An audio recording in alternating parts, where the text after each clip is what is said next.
and welcome to Cultural Apologists React for today, August 26th, 2024. This is an AI-generated podcast and can make mistakes. Use it for generating possible ideas, but don't rely on it as an authoritative guide to the day's news or to the details of cultural apologetics. Kamala Harris and Donald Trump's campaigns are focusing on swing states ahead of the November election, with Georgia emerging as a critical battleground. A recent poll tracker has Trump leading Harris in Georgia by 0.4%. But Senator Lindsey Graham says, if we don't win Georgia, I don't see how we get to 270 Electoral College votes. The Republican Party is trying to repair damage caused by Trump's attacks on Governor Brian Kemp, but Harris's campaign is prioritizing its ground game and raising record amounts of money, $540 million in 5 weeks, with volunteers signing up for almost 200,000 shifts during convention week. So how might we think about this story from the standpoint of cultural apologetics? The story unfolding before us is a stark reminder that, in the words of G.K. Chesterton, the world will never have peace till men and women live for one another. The bruising sprint to the November election, with its attendant focus on swing states like Georgia, highlights the deep-seated divisions within our society. As Chesterton astutely observed in his classic work, What's Wrong with the World, the root of these divisions lies not in external differences, but in a fundamental disconnection between individuals. This disconnection is precisely what we see playing out in the rhetoric surrounding the election. Trump's declaration that their primary focus is not to get out the vote, it's to make sure they don't cheat, speaks to a deep-seated mistrust of others, a pervasive sense that those on the other side are inherently untrustworthy. This sentiment is eerily reminiscent of Chesterton's concept of the hermit's philosophy, where individuals retreat into their own isolated worldviews, refusing to engage with opposing perspectives.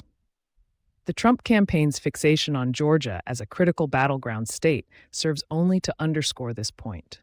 The notion that a single state can make or break an entire election speaks to a broader societal dysfunction, where the interests of individual states are prioritized over the common good. As Chesterton so eloquently put it in Orthodoxy, the world is in danger of coming to an end because we are all going our separate ways.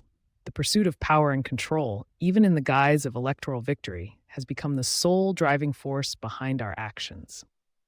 The response from the Harris campaign, with its focus on ground game and fundraising, only serves to further exacerbate this dysfunction. Rather than engaging in a genuine dialogue with their opponents, they choose instead to emphasize the importance of winning at all costs.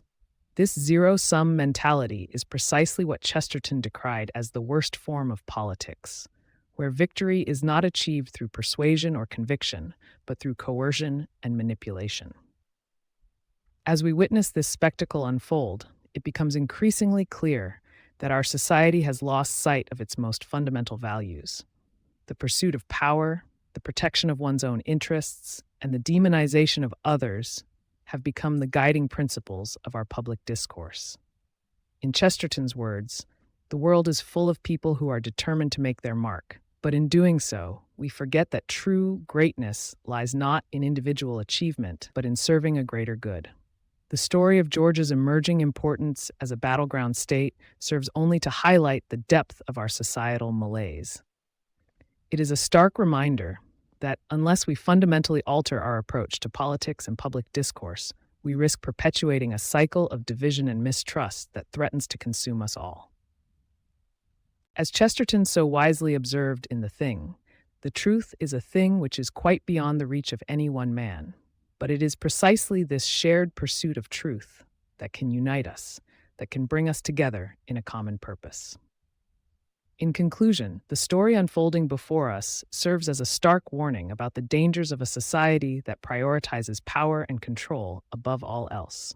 As we navigate the treacherous waters of electoral politics, let us not forget the wisdom of Chesterton, who so eloquently reminded us that true greatness lies in serving others rather than ourselves. Only through this shared commitment to the common good can we hope to rebuild a society founded on trust, understanding, and genuine human connection. Thank you for listening to today's episode of Cultural Apologists React. Be sure to come back tomorrow for a new take on the day's news from the standpoint of Christian cultural apologetics.